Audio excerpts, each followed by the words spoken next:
Good morning सांग मैंने आज गोटे नुआ फ्रेश ब्लॉग को आपण मानक ढेर सारा भल पाए मो चैनल को प्रथम तो वेलकम। आज गुरुवार सकाल मु 4 उठी सारी तो ये डालमा मोर बसी सारा सांग मैंने तो जेहेतु पुअर स्कूल थाए तो मत अल्ली सब करा पड़े ये छोले भी करी कहीं से टिफिन नब छोले पूरी बाकी आज गोटे जिनस सका उठू ता देह भल ना सी जापारानी तथापि मोर 7टा 8टा भितर सब कम सरी जाइए। ये देखो पूरी भी बनई देती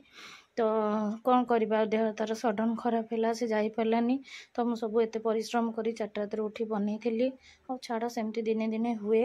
तो आज गुरुवार जेहेतु आमर पूरा प्योर भेज होता है तो ये सब भेज रे बिना पियाज रसुण सब होती लंच टाइम जो होगा तो लंच रे सांग मैंने भात डालमा नॉर्मल भाजी टिके होता टिके भेंडी बैगण भजा होता बास से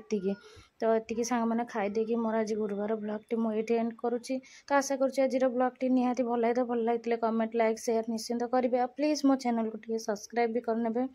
आउ सांग मैंने आशा करुच्ची रही समस्त मो तरफ ढेर सारा भल पाइबा आउ जय जगन्नाथ समस्त।